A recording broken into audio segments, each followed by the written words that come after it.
So we've started looking at the Cold War, and now we're going to look at how the relationship between the USSR, the USA and the UK began to change towards the end of World War II. Now, we could say this kind of went from friendship to suspicion, but then we need to consider how genuine was the friendship to begin with. Is it the case that actually this friendship was based more on having a common enemy than it was on having anything that linked the countries together in a genuine kind of bond? The relationship between these three countries was known as the Grand Alliance. They're also known as the Big Three, and it's also known as the Strange Relationship. Strange because it's the biggest capitalist country, the biggest communist country, and the biggest colonial power. There was actually probably more that divided these three countries than united them, but they came together to defeat Nazi Germany. But the big question would be, once Hitler was defeated, what was going to keep these countries together? Was there enough in their shared experience that meant they would work together after World War II, or would they just fall apart and would they start working against each other and competing? Now, as we know from the first video on the Cold War, we know that actually they fell apart and began competing, in particular the USSR and the USA. Now, this period can be also divided into three conferences that took place, and that's the subject of this video.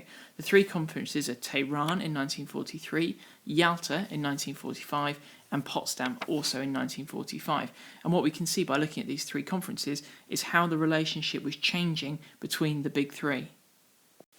So, when we look at this photo from Tehran in 1943, we see the leaders of the Big Three. We've got Joseph Stalin, Franklin Roosevelt, and Winston Churchill. We want to consider the body language we can see here.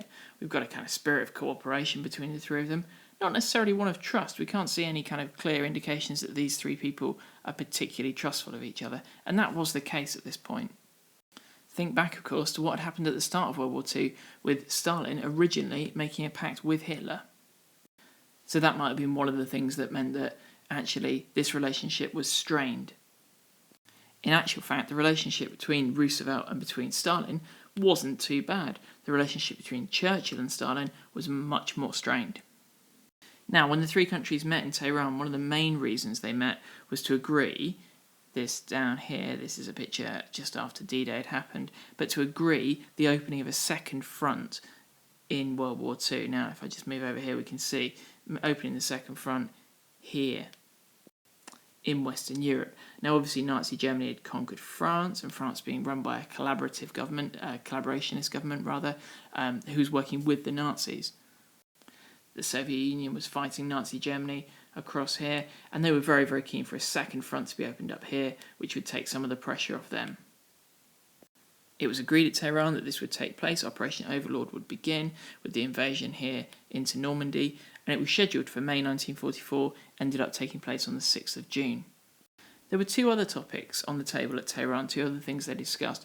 One was spheres of influence. You can see I've kind of circled around some countries here. Now, a sphere of influence is almost like a kind of border for where a country can have influence and sway and dominance over the countries within that perimeter. And the Soviet Union wanted to have a sphere of influence over Eastern Europe. It wanted to have close ties with these countries and to be almost in control. The USA and the UK and Britain wanted to have a Western sphere of influence over the countries in Western Europe. And obviously it's important to remember they ran completely different styles of government, one democratic, capitalist, one communist. So they wanted the countries within that sphere of influence to follow that model of government. There was one further topic that came up, and I put a question mark here over the Polish flag, and it was this Polish question, as we can call it. Now, if we think back to the Nazi-Soviet pact, one of the things that had been agreed then was the division, the carving up of Poland between Germany and between the Soviet Union.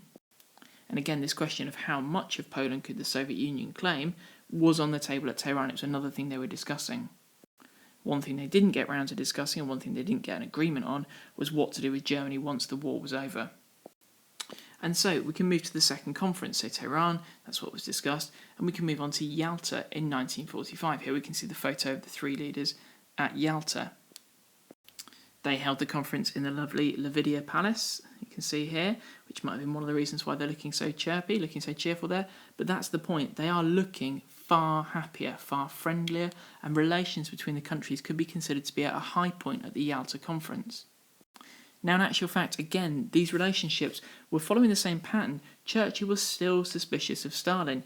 There's reports that he thought of him as a devil-like tyrant, but at the same time, Roosevelt was beginning to genuinely trust Stalin. There's a report that he genuinely believed that, quote, if I give him everything, he will work with me for a world of democracy and peace. Now, discussions were more wide-ranging at Yalta. More things were covered. One was a request from Roosevelt for the USSR to join in the fighting against Japan. Now, Stalin kind of negotiated and got a deal that the Soviet would have their influence in Asia recognised, in particular in areas such as Manchuria, if we remember the railways from the Manchurian crisis. And this was agreed that America would recognise the Soviet influence in Asia. This was later criticised. Some people back in America weren't happy with this. They felt that they were giving away Asia to the USSR. But it was very much the spirit of cooperation between the two leaders that led to deals like this being made. The three leaders also managed to agree some key points. They agreed that they were all going to force Germany to surrender, that they would split Germany into zones, into areas they controlled, that they would demilitarise, that's take away Germany's army, they would denazify, they would remove traces of the Nazi party and Nazi leaders. They would also agree on German reparations. Part of those would be forced labour.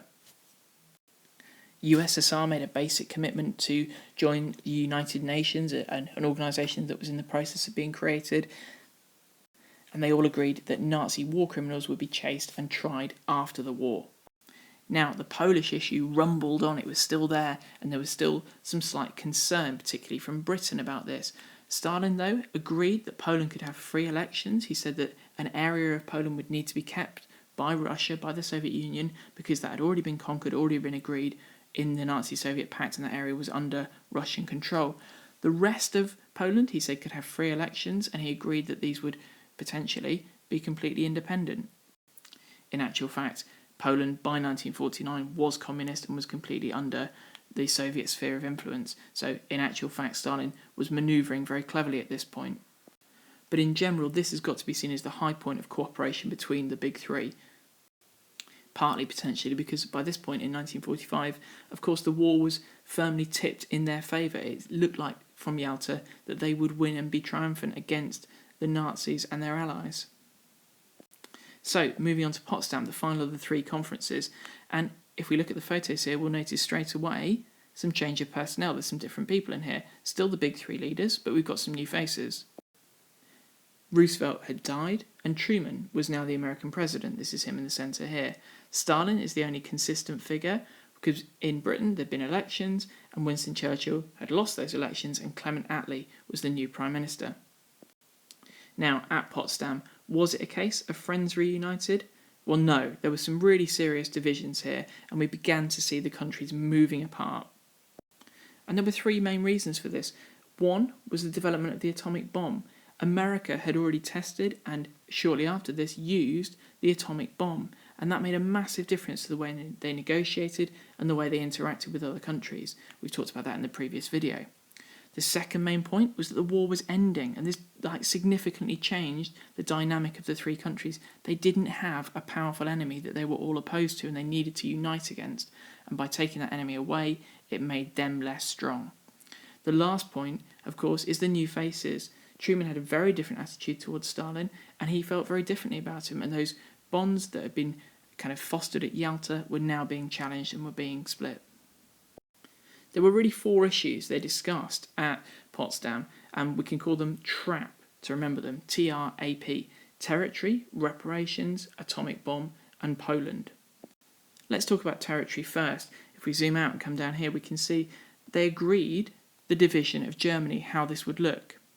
It's probably worth pausing the video here if you're interested in how this division actually planned out, having a look at a map of Germany before World War II, having a look at a map of Germany now, and seeing where the divisions actually lie. The main points that we're going to touch on here were that there were zones of influence. We've got a French zone, we've got a British zone, we've got an American zone, and we've got a Soviet, a Russian zone. Now, this small area here that we can see is actually Berlin, the capital, and this followed the same pattern. Berlin was split into zones as well. We had a Soviet zone, a British zone, a French zone, an American zone. Initially, there had only been 3 zones, but as France joined in later on, Britain and America conceded some of their land to create a zone for France as well. The much stronger ties between Britain and America had led to this area being called Bizonia to begin with, later Trizonia when they included this. We're going to go into more detail on that in a future video. There were also agreements about how to divide Poland up, and we can go into that again in another video. The agreements on reparations were also set at Potsdam, thinking about our second point of trap. Reparations, again, the countries went into this just as they had at the end of World War I, with slightly different attitudes towards how they think the losing countries should be punished. Of the three, the Soviet Union were the ones who pressed for the most reparations, and in a way perhaps that's understandable. They had paid one of the highest costs in World War II, particularly in terms of casualties, but also in financial expenditure and in sheer cost of infrastructure and investment in fighting the war. But what was perhaps most interesting at Potsdam is the way that two other issues dominated what was happening. The fact that the Red Army, the communist soldiers, had actually occupied much of Eastern Europe. This is a picture of some of the Red Army in Berlin. We can see the Brandenburg Gate in the background here. And the fact that America had developed and deployed atomic bombs completely changed the working relationship between those countries and was a taste of the kind of conflict and the rivalry that was to come in the rest of the Cold War. So that sums up the three conferences. Easy way to remember them is that they begin cagey and unsure of each other.